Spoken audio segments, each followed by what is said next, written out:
Okay, ladies and gentlemen, before we get to the episode, first let me apologize if this sounds a little echoey. I'm having to record this in my office. Schedule is crazy the week before Christmas. It happens. But before we get to the episode, I just wanted to give a shout out to longtime listener and diehard Duke fan, Jason Rogers. He is recovering from right shoulder surgery. He's doing great, and he has been sending me some very, very humorous text messages about the Blue Devils and our rival Carolina as he recovers. So, Jason, I'm glad you're doing well. And with that out of the way, let's get straight into the episode. And I hope everybody has a good holiday season and a Merry Christmas.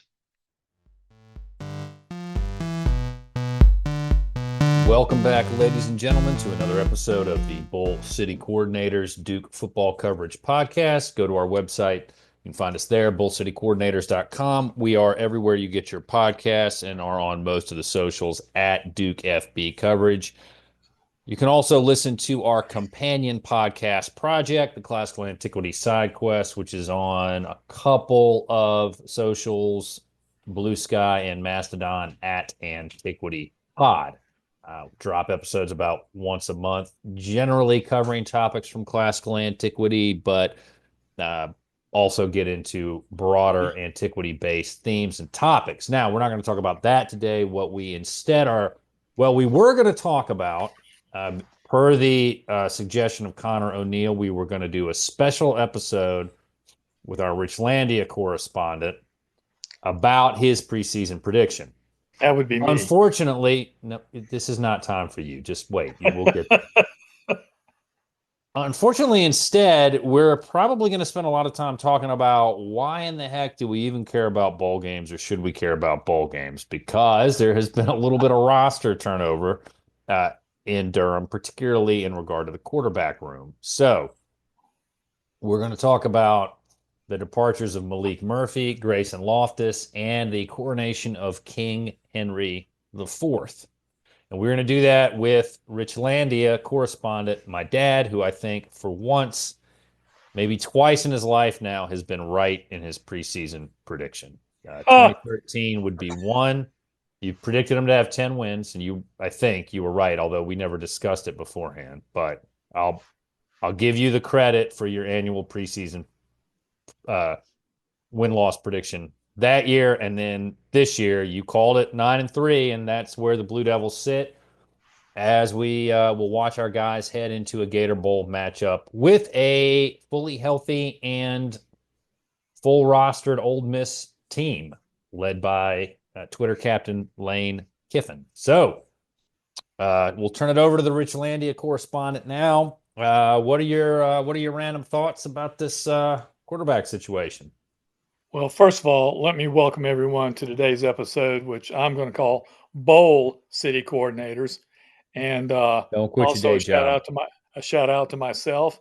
There was a lot of loser talk out there before the season started. I don't know why people continue to lack the faith that's necessary to make these things happen. Although I admit, just to make sure nothing went wrong, I went to Wake Forest myself. Met your older brother there, and took us a while, but we finally got the offense on track after, of course, the defense dipped into the turnover bag, which has been so good for us most of the season. And but since we're going to talk about quarterbacks, we did get a little lucky. We were standing up there, about 8 seconds to go. There was obviously a plan to throw something quick to get the ball a little bit closer for our field goal kicker, Todd Polino. And for some reason, he didn't throw the ball.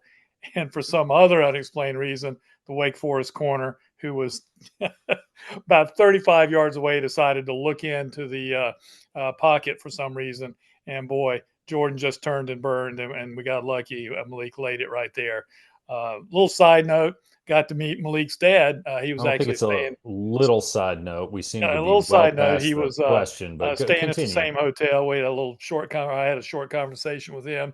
On nothing, of course, leading up to what eventually happened just a few days later. But yeah, 9-3. What can I say? called it, nailed it. Man, we were close.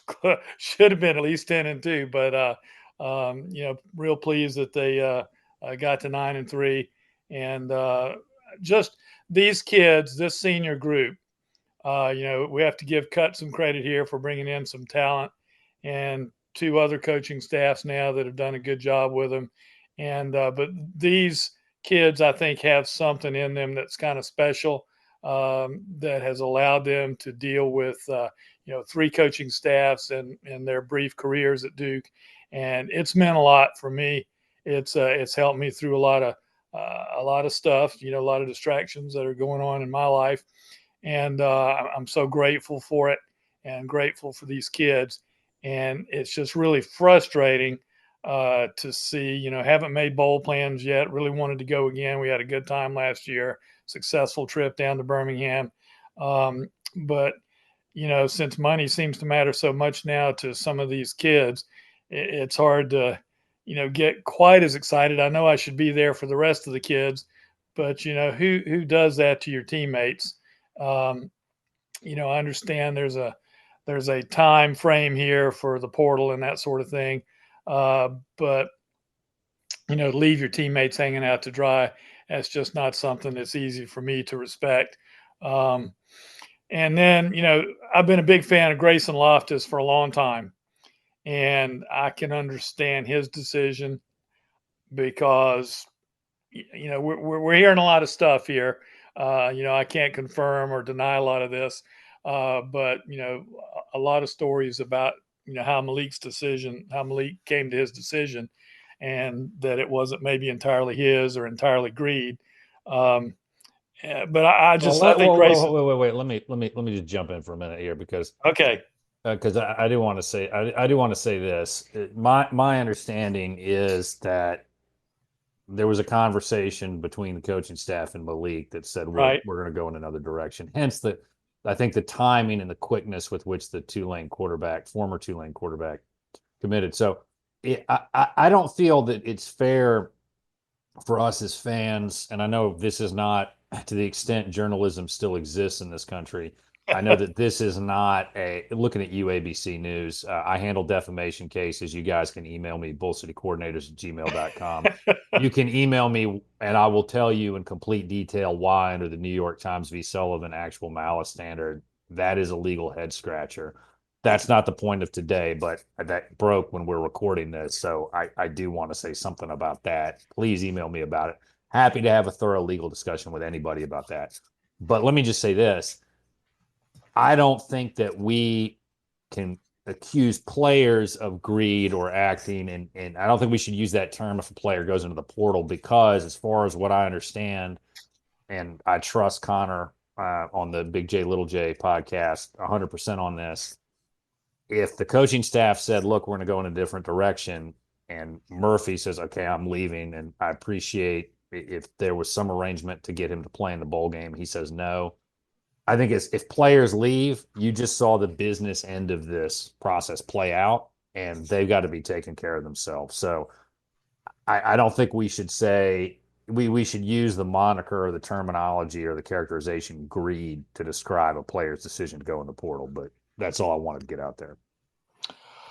Well, we could argue about, semantics, or we could come up with a euphemistic phrase like a better economic opportunity, if that makes you happy. No, it's not that. It's just, I mean, look, you saw the cold hard business part of that. And if you're a player and you know that the coaching staff could sit down with you and just say, okay, we're going to go in a different direction because we think the grass is greener on the other side of the fence here. You got to look out for yourself. I mean, having worked at a couple of different law firms, I can guarantee you, and Tom, your brother-in-law, for the audience, is dad's brother-in-law, and my uncle, we've had this conversation before at some of the different environments that he's worked in, is the only person who looks out for yourself is you. And I disagree with that. I got to believe what Connor has stated about this to be true. So if Murphy's like, fine, I'm going to bounce and I'm not going to hang around and play the bowl game, I don't think we can criticize this. And people who may have criticized Peebles and Waters and some of the other folks last year, you know, again, keep in mind they'd given 4 years to the program and had a degree. So just keep that in mind, what has happened here with Murphy as you make word choice decisions about how to describe what these players do. And Loftus, though, I think is completely separate because after what that kid did for us in Elko's last year, the way he was handled maybe this season, I don't think he owes this program anything, and I don't think anybody can criticize Grayson for wanting to bounce. Do you agree with that? Like I said, I've been a big fan of his. I hate to see him go. In his case, I totally understand it. In Malik's case, if what we're hearing is true, I understand that as well. But I hate to see Grayson go because I thought he brought some strengths to the table for us, or would have this year had he been given the opportunity uh, that Malik, frankly, didn't have yet as a young quarterback. And And with his apparent injury too. I mean, he's got a lot of potential. I hope he yeah. does great wherever he goes. Um, we're in a slightly different place on some of the issues surrounding this whole situation related to NIL and the portal and stuff. We probably agree about more of it than we disagree. But having said all that, it's an interesting situation. It sort of makes me go back to some of my initial reservations when the coaching hire was made. But I know it's a different environment and a different world. And, we don't know day to day what went on in terms of, hey, quarterback, we need you to start doing this.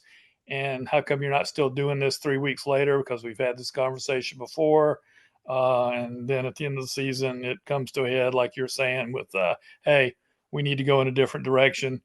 Do You're you welcome to think stay. yeah, and do you think too, as Connor had talked about with the lower leg injury that Murphy had, as the season went on towards the end, those last couple of games, he did break some runs and he did get some running touchdowns, and it wasn't pretty always, but he did it against Wake, um, which Well, I was was terribly impressed. Like, was it yeah, Virginia Tech where he kept the ball and took a couple of shots on the goal line as he got in? that one And I can't remember that particularly and then well, of but course, because during the season he seemed very contact shy. But I was really impressed. Um, you know, and then when he scored against Wake, I was doing my best Fred G. Sanford impression in the stands with my hand over my heart because it was such a shock. And it's been there a number of times this season where he could have, kept the ball and probably slid and avoided contact. Although that's no guarantee. We've seen the occasional penalty in some football games when quarterbacks have done that. Um, but it's interesting. He certainly has a great arm. He's got some work to do improving his footwork. He's got to do a better job of stepping in the pocket and going through progressions. Um, and I'm not sure. I hope it goes well for him. But constantly going from place to place, like some players are doing, I'm not sure sometimes if that's not what may seem like a good thing for them might not be as good as they think it ought to be for them because you have a different staff, you have some different teaching taking place. um, there's no continuity right. that Right. And I think you're right about that. I guess part of what maybe we have to try to figure out, and this is something as fans though, is and I think Joe Giglio has said this on the OG podcast a lot, and I agree with it. I mean, these players are transferring to play. And if you're Murphy, if the coaching staff has already said we're going in a different direction, what confidence do you have that there is actually going to be a real quarterback competition next year? well, sure, and it's not Right. exactly a confidence building thing to say to a kid. Yeah, and I mean this goes back to the whole thing, which is that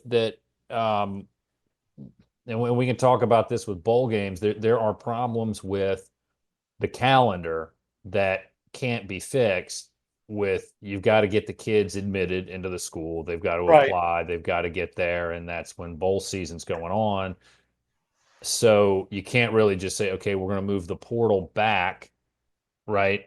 Because the schools want to get the players in. I don't know if the solution is to move, as some people have suggested, including Connor O'Neill, to move the bowl games up to like a preseason exhibition kind of an arrangement. So you start it, you say, okay, next year you're going to be in the Gator Bowl to start the season, right? I, I don't know, but So it's the what's NCAA better. version of this NBA tournament, I don't Yeah, know. no, but I mean, I'd rather have that than this, right? I mean, It's I mean, because I'm getting emails from, and I do want to side quest into one thing. I had kind of come up with a rule in my mind not to worry about scores and games till third quarters after watching the Blue Devils this season. And as a general rule, everybody follow that as it relates to football. But I'm getting emails to go buy Gator Bowl tickets and to make plans to go yeah, same here. drive about 8 hours down to Jacksonville. And I like Beelan a lot. And people have heard on this before. I'll say it again. You, Dad, you, me, and Will, we met Beelan's dad Yeah. at the Birmingham Bowl. Great guy, really Hmm. nice. And Beelan has done everything that you could ask of a backup quarterback. But that's a lot to put on somebody with very limited game experience. And the desire that a lot of us may have to put in the time and the resources and the money to go to Jacksonville, which I think we were initially excited about doing to Oh see yeah. get to 10 wins potentially and beat an SEC team. That excitement has really gone away in large part because of what the coaching staff has decided to do, not entirely on them because they didn't create the calendar, right? They didn't create the calendar and they didn't create these rules. So to some extent, it is, hey man, I just work here. I don't know what to tell you. But they've been aware of the calendar, and Why not run a Loftus or a Beelan package all season? yeah, and a kid could, a kid could still transfer, at the end of next semester, right, for the fall, and end up somewhere. Now, obviously, they would be missing out on off-season plans that the program would want them to be engaged in, ideally. But Yeah, I think that's the problem is if you're going to do it, you got to do it now. yeah, but it is really frustrating as fans because I think we need to be considered as well in terms of the business aspect of the game now. And we want to go down there and support the team that we watched all season, and that's not going to be the team suddenly that's playing. And it's not that I don't want to support the kids that are there because they definitely have earned and deserve that. And but on the other hand, there is a business side to this as well from a fan standpoint.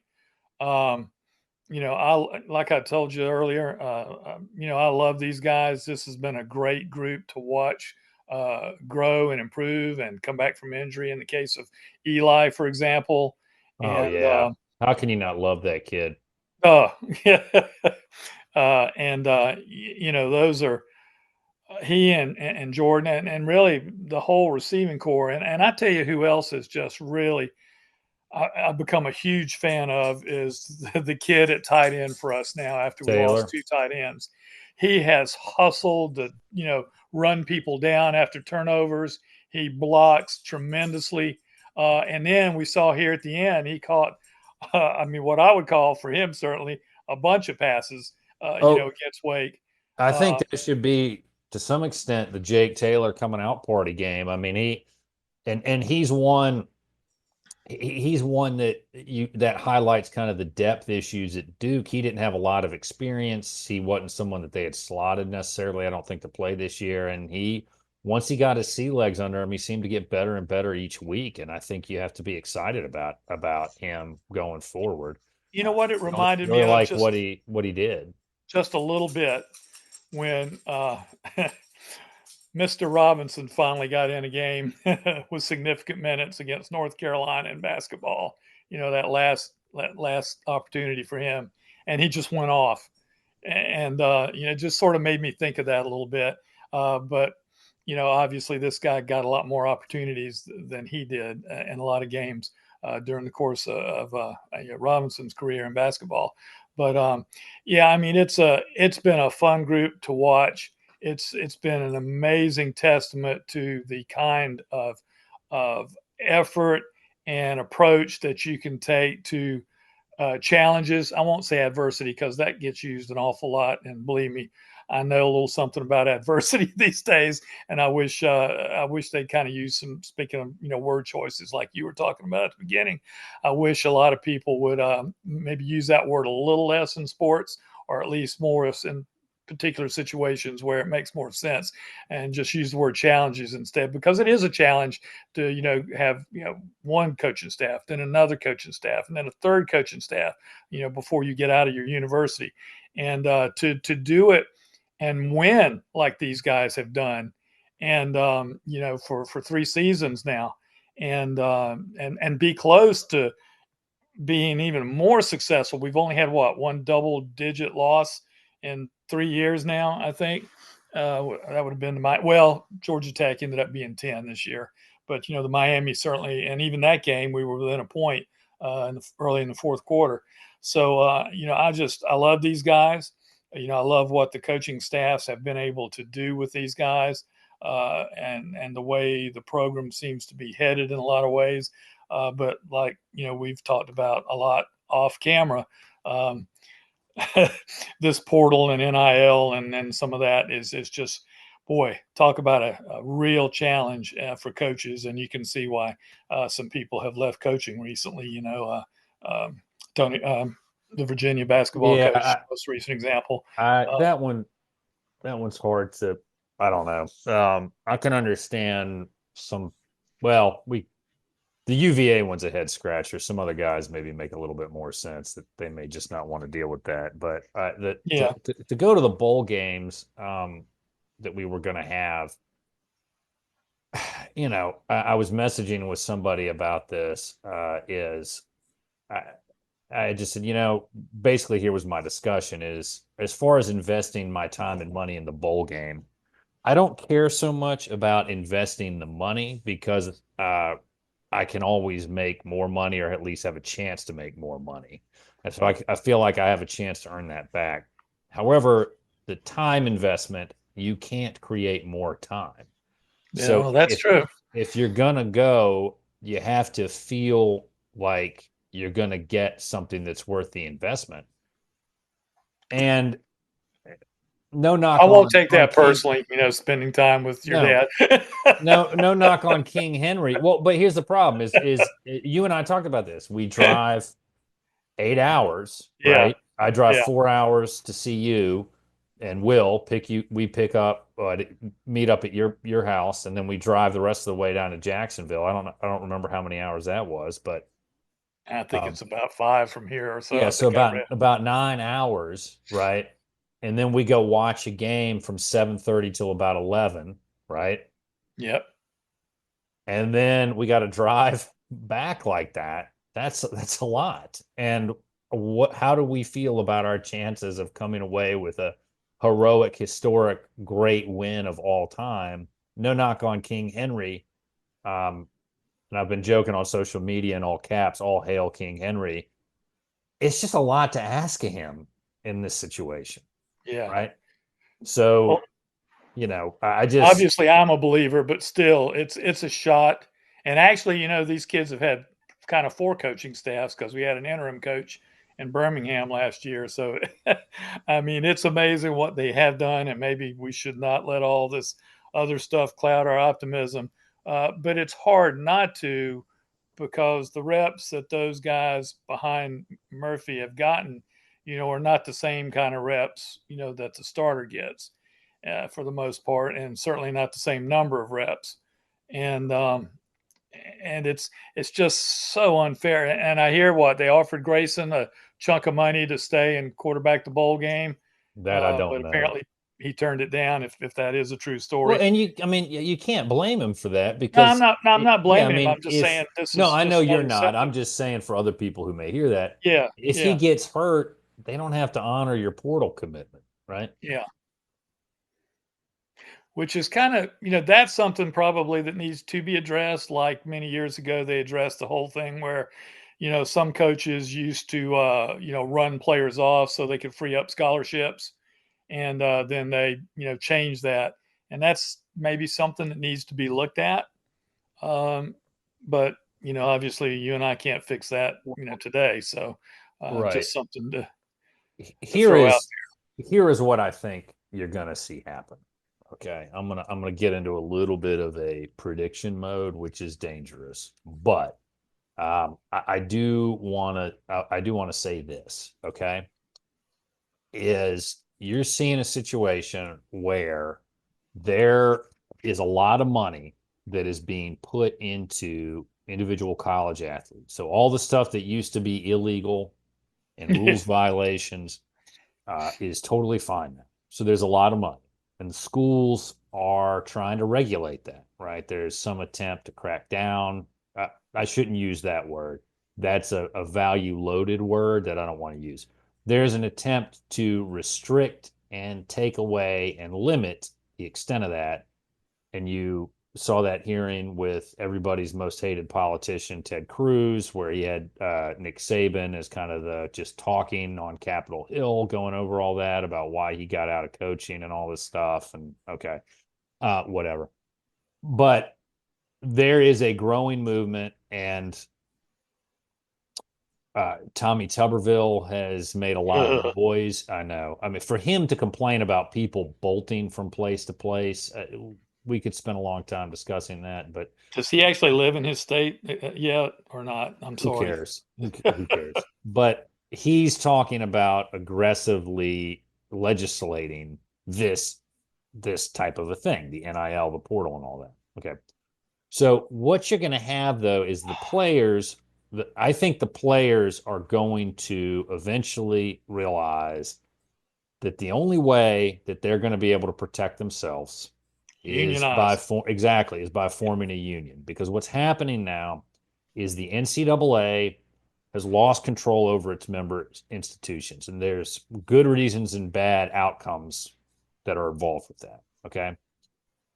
So there's going to be an attempt for these schools to regain control. And what that is going to mean is the counter reaction to that is the players are going to realize the only way that they can protect themselves is to do what every other. And look, we can call these folks amateurs. That's a bunch of horse crap. They're getting paid what they're getting paid. Some of these guys, they're professional or semi-professional.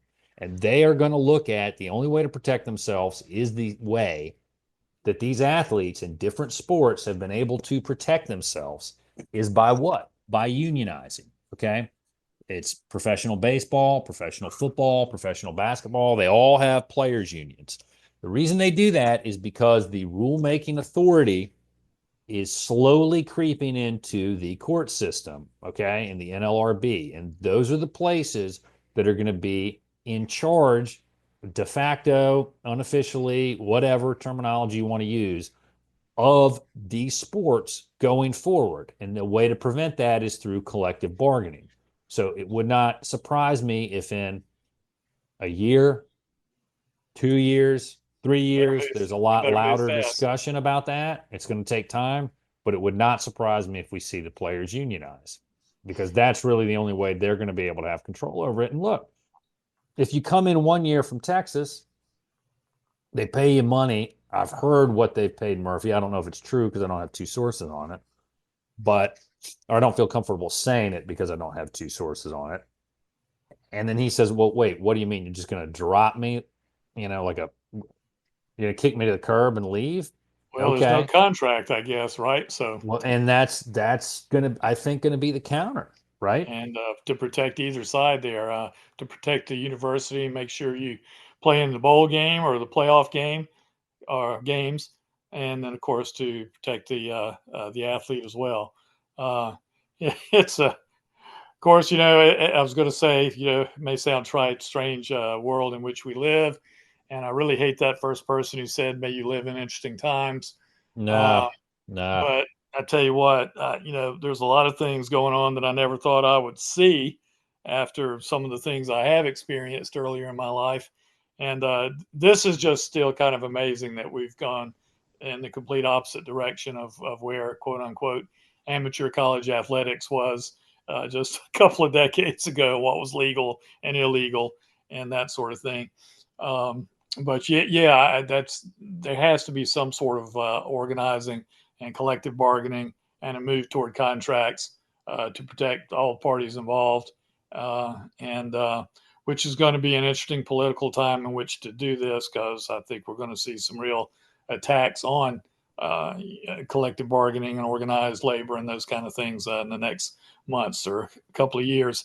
But yeah, it's what's the switching the topic slightly back to the bowl game? let me Can I just ask you something, because I haven't had a chance to look yet? let me How, just how many close this people does though. Ole Miss have that are opting out, or do we know yet? All right, before we get to that though, let me just close on this, guys. Sure. Because a lot of you may not like the idea of these players unionizing, or you may wish we could go back to amateur status.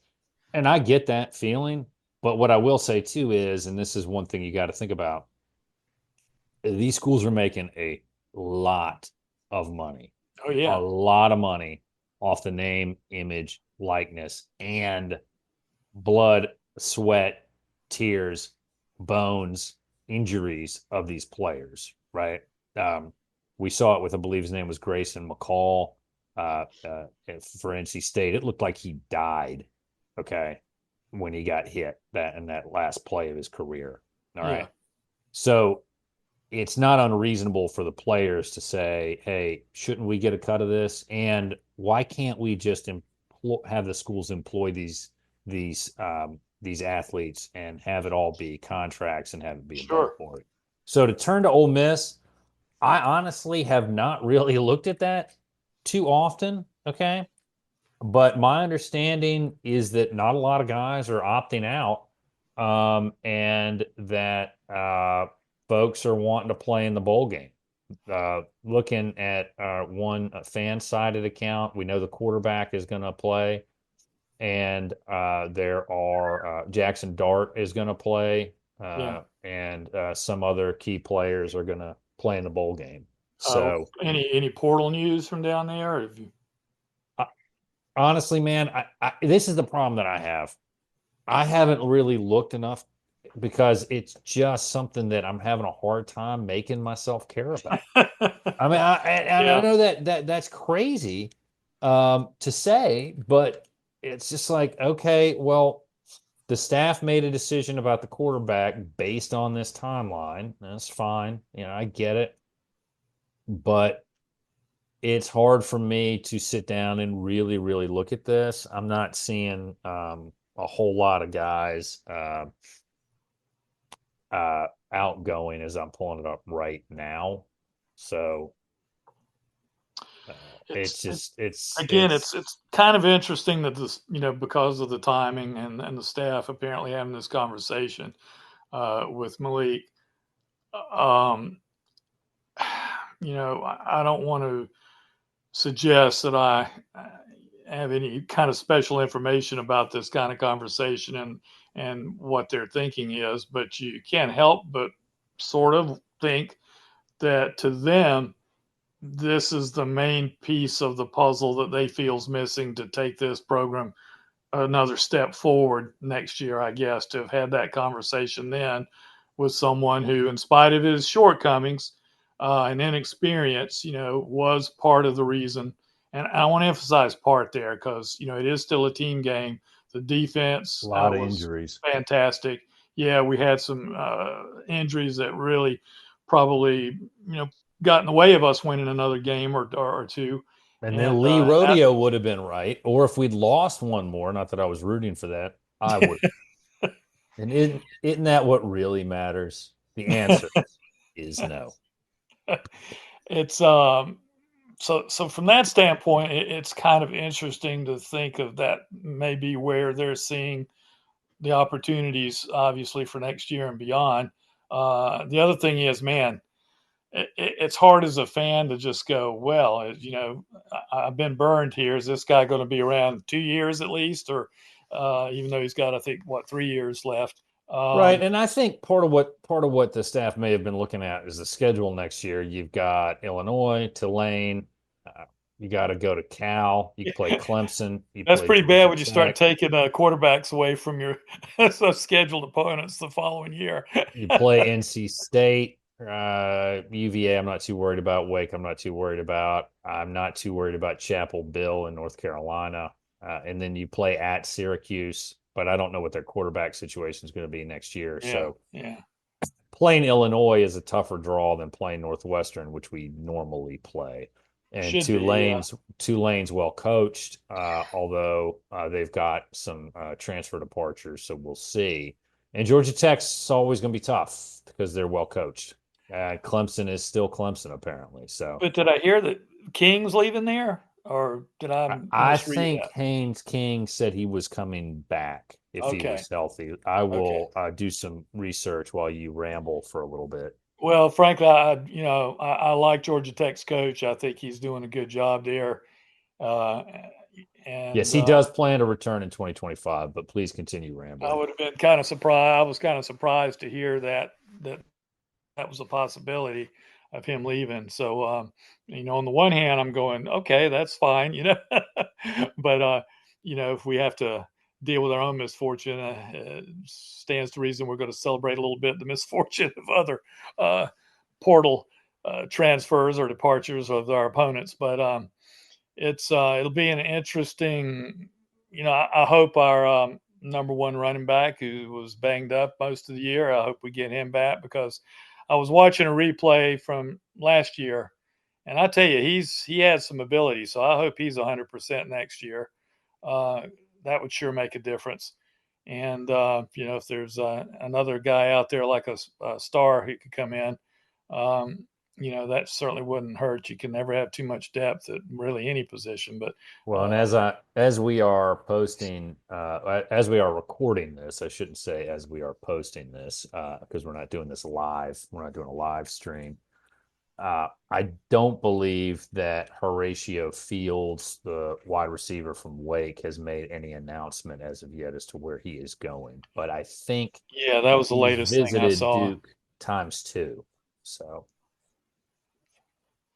That would probably be a good or pickup. I mean, we've got some good young receivers, but no, it's excuse me. He will visit a second time soon, but he's gone to Kentucky. We'll go to Auburn, and then he's going to make an official visit to Duke after and, that. and there was Malik visited Auburn, but apparently they've picked up the Oklahoma quarterback now, so I guess he's not going there. I think that's the last thing I saw. Yeah, it's just it's unfortunate the way that that is playing out. Um, I don't know. Apparently, he liked the Auburn visit, Mm, but I'm not sure what's gonna happen with that.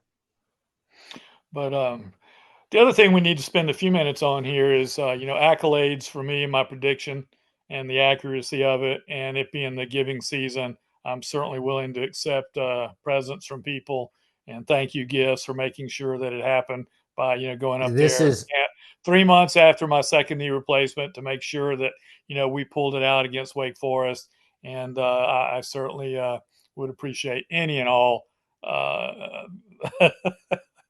uh, gifts of gratitude for making that happen and bringing so much happiness into the lives of my fellow Blue Devil fans. Um, it's still amazes me how much loser talk there is on DVR about, oh, we'll be lucky to finish 5-7 or 6-6, and the schedule's this or that. And I'm sorry, but that's just loser talk. These coaching staffs don't go in there and say, well, guys, we hope we're going to win 3 or 4 this year. That's not how you do these things. this is why I was reluctant to bring you on. Is there was no chance that you were going to engage, that not engage in a chance of self praise. Well, Just no way I'm that not getting you. the NIL money, so got to do something. Yeah, I saw this coming. That's why I was reluctant to do this. But Connor said that this is a special that it deserves a special episode. So Now, was Connor the one, or was it someone else who wanted to know who my potential losses were with my prediction? Because I never really said that ahead of time, and I was worried about Georgia Tech because I think he's doing an outstanding job, and they've got some Well, good players. I mean, here's the thing. So let me just do this because I think I know where this is going. Is somehow you're going to make the statement that your preseason win-loss pick would have been as No, follows. Okay, no, so you're pretty wrong. much Dad is going to say I picked him to beat Elon, Northwestern, UConn, Middle Tennessee, North Carolina, Florida State, NC State, Virginia Tech, and Wake Forest. Just to uh, save us time, I think that's no, what Dad. I had Tech down as a possibility. I thought maybe, Manny would be able to pull off the revenge factor against Miami, so I can't count that one. And it looked pretty good there for a while, I have to admit. But Tech was the only real one that I had some worries about. And, we've struggled from time to time against Virginia Tech. And then you always worry about when a player transfers or gets traded, if it's in the pros, the real quote unquote pros. Like our running back who went to NC State, you always worry about those folks having a career game against you. Yeah, Well, Tech was boy, probably the NC only. State had the most NC State season possible Yeah, this year. what can I say? I Uh, guess the only thing more NC State than what we saw would have been if Dave Doran had gotten fired, but well, uh, especially the way that game started, that was just that was pretty cool.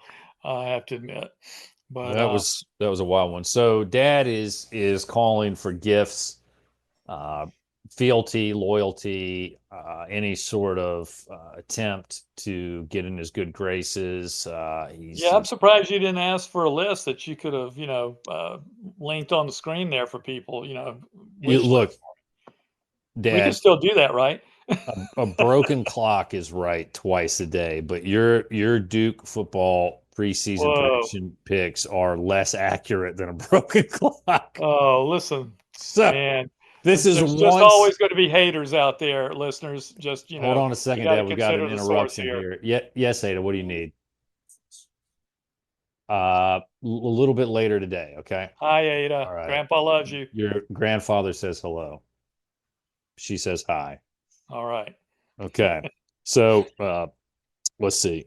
So I will say though, you were right. You were right this season.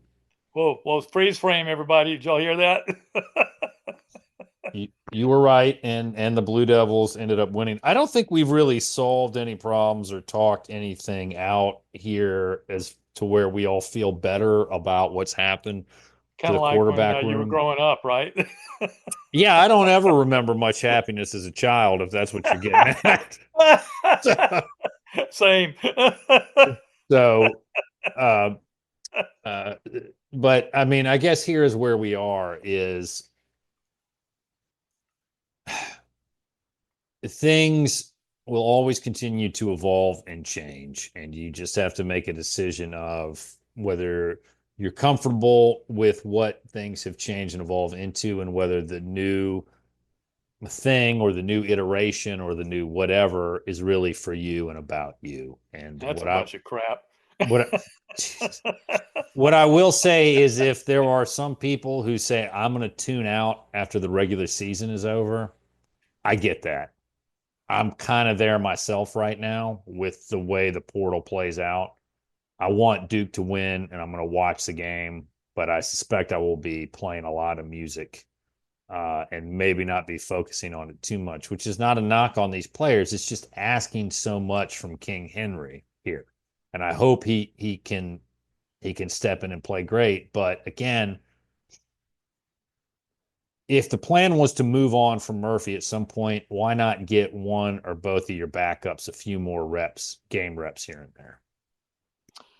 Yeah, there were some opportunities there that I think they missed.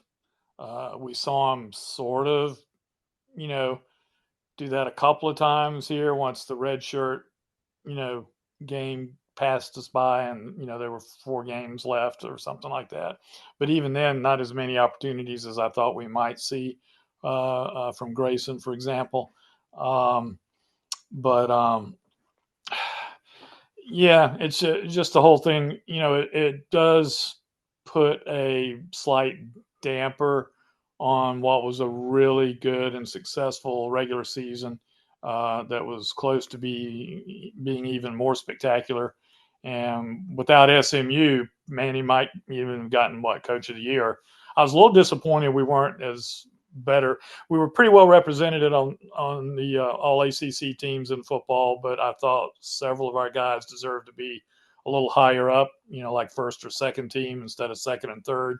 Um, but all things considered, very successful regular season, I think, surpassing what, a lot of people felt would be the best we could hope for. But hopefully those people will begin to listen to Richlandia more and more. Let's not go overboard. Well, let's do this. Let's just do some closing thoughts. I am rooting for Duke to get a win. Absolutely. I would love to see the Blue Devils come out and win this game. As far as our chances for success, why don't you tell us who you think will win and why? Well, again, it looks like we're going to have most of our people. Unfortunately, quarterback is a very key position, and we're we're in a place where we have a fine young man that's going to be filling in for us, but he's been put in a difficult position.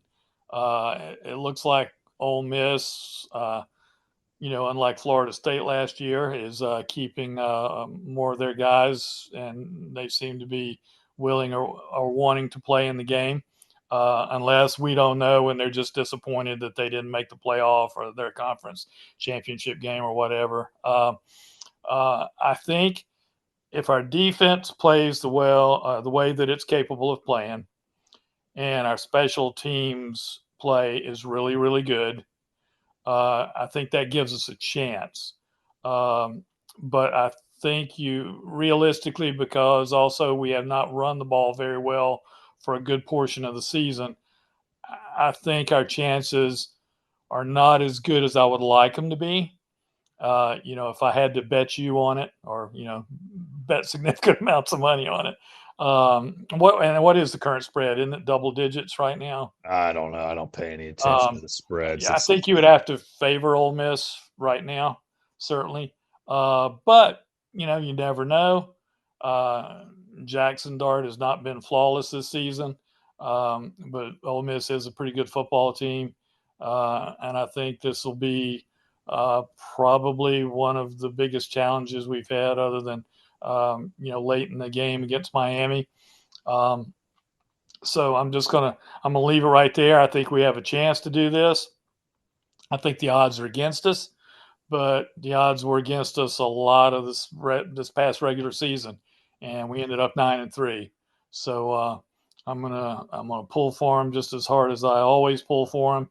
And if anybody deserves to have a great game, it's Henry at quarterback, and he's got some guys around him that can make him look good. If he gets the ball close to him, they can stick one hand up and out and bring it in. So fingers crossed. So I'm just gonna say I'm gonna aim low and overachieve. That's my motto. I'm rooting for the Blue Devils.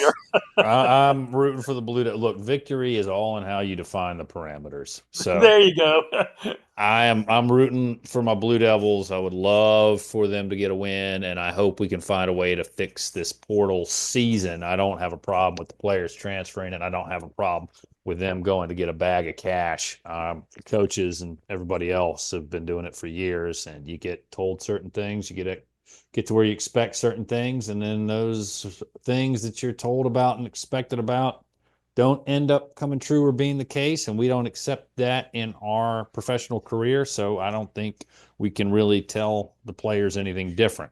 But can I ask you one question about that before we go? No, sir, you may not. But just one? this will count as your open mic, because I'm getting pressure to take my daughter to go shop for my wife's birthday presents. Ooh, important stuff. Indeed. Well, I saw recently the story about Riley Leonard sharing some of his NIL money, I think with the offensive line, for example.